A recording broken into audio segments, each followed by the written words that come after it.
Hello, and welcome to Solving Quadratic Equations by Graphing. This is Unit 3.9 of Algebra 2, and I'm Josh Norwood. Okay, without further ado, let's get started. Okay, our first equation is going to be y equals x squared minus 1. And for those of you who are just completely unfamiliar with quadratics and graphing them, this x squared means that we have to graph this like a quadratic function. That means that the x values are squared. So like 1, for example, it's going to go to 1, 2 to 4, 3 to 9, so on. And this minus 1, because it's not in parentheses, I'll explain that more later, it means that the vertex moves down 1 point. So our vertex is going to be right here, our point 0, -1. And now, as I said before, we just need to square the function, square the x's. So up 1 over 1, or over 1 up 1, over 2 up 4, over 3 up 8, and then just finish it off up here. Little arrow on the top. And the same thing for the other side. 1 over 1 over 2 up 4, and over 3 up 9. Finish it off. It's a little sloppy, but still get the job done. Really, what we're actually solving for here is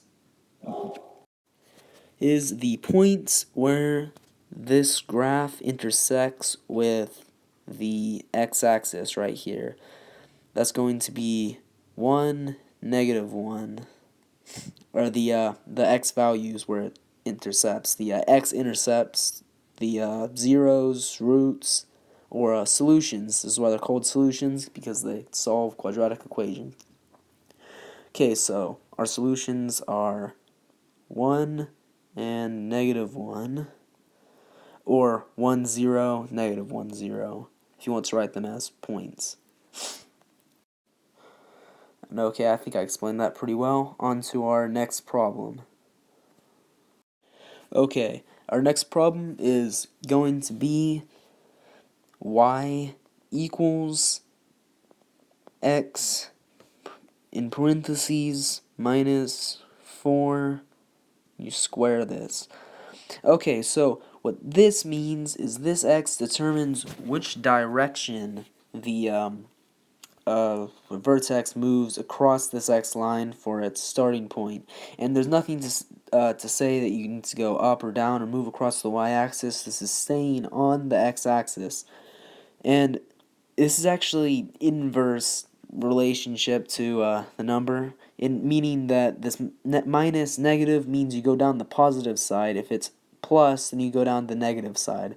So this here minus 4 means our vertex is going to be right there at 4, -0. Okay, I just plotted that.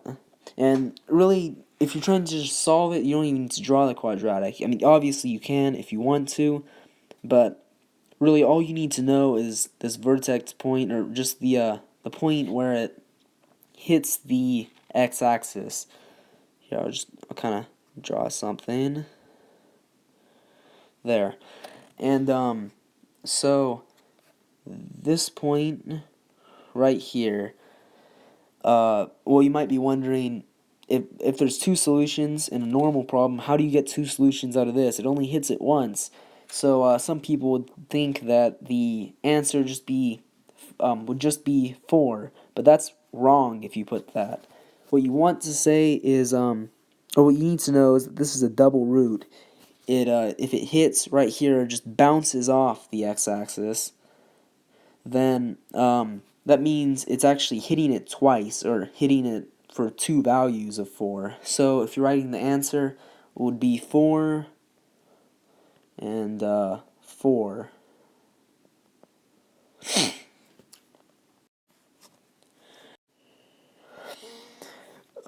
Okay, so now on to our next problem.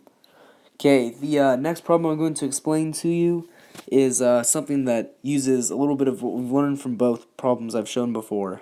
So this is going to be y equals, in parentheses, x plus 2 squared and minus 4. So on this, you need to apply what you know about the in parentheses numbers here and the out of parentheses numbers right there. So really, what you're going to want to do is take this 2, and that means you go, well, since it's a plus, remember, you go this way, so it's negative 2, and then that negative 4 means you go down by 4, so your vertex is going to be right there. And since the vertex isn't just on the x-axis, we need to graph this to see where it goes. So over 1, up 1, over 2, up 4, and there's where it hits the x-axis once, and over 1, up 1, 2, up 4, and see, you really don't need to graph more than this right here because you already have your x-intercepts. Your x-intercepts are 0, 0, and negative 4, 0.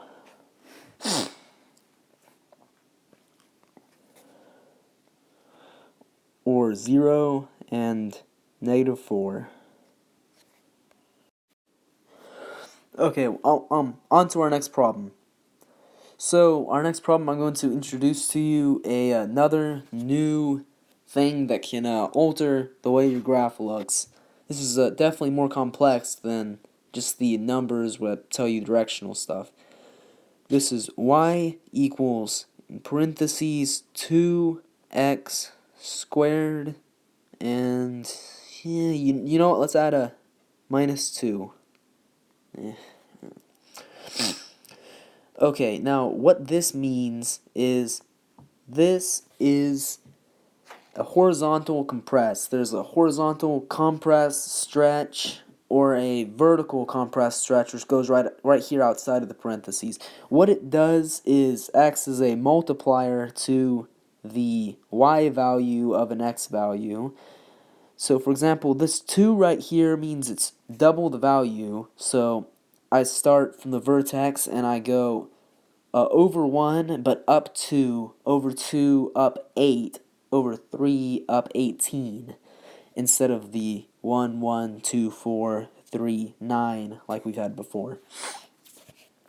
And this number being over 1 is what makes it a compress. If it's less than 1, then it would be a stretch. A horizontal, that is, and vertical, it's the opposite, 1/2, or not, well, 1/2 would be equal to this. Okay, without further ado, let's graph this. So, remember the minus 2 I put over here means go down, and that's our vertex at 0, negative 2. And then over 1, up 2, over 1, up 2. Now we've hit our x-axis, so we don't really need to graph more. I'll just show you where it goes. It's going to go up to this 5 because you're going up 8 instead of up 4. Up to the 5, and you would go to 18 with 3, but there's not room for that on this graph, so just kind of draw it up. Arrows and the end. But like I said before, that end part doesn't necessarily matter. Really what you need is these points where it hits the x-axis, and that's just negative 1 and positive 1. So negative 1, 0 and positive 1, 0 for our solutions again. Yes, so this is the basics of graphing a quadratic equation to find the solution.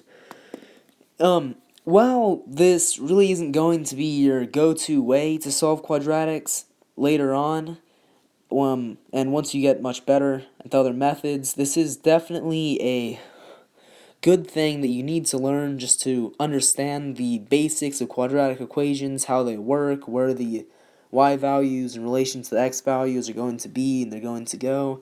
And it definitely really helped me get a grasp on this.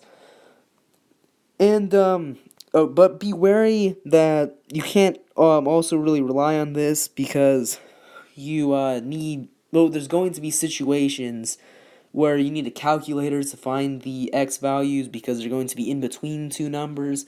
Like if you're just sketching a graph like this, or these for example, if the line, I know it goes through 1 and 2, there's, or in between 1 and 2, there's no way I can figure out exactly what that answer is, and you need to be exact with these equations, otherwise, well, you've done it wrong. But like I said, this is very good for just grasping the very basics of quadratics. And another thing to be wary of is all these equations I've shown you are already in vertex form. You will have to learn to change standard form to vertex form if you're given a problem with standard, or in standard form. But anyways, thank you for watching. Have a great night.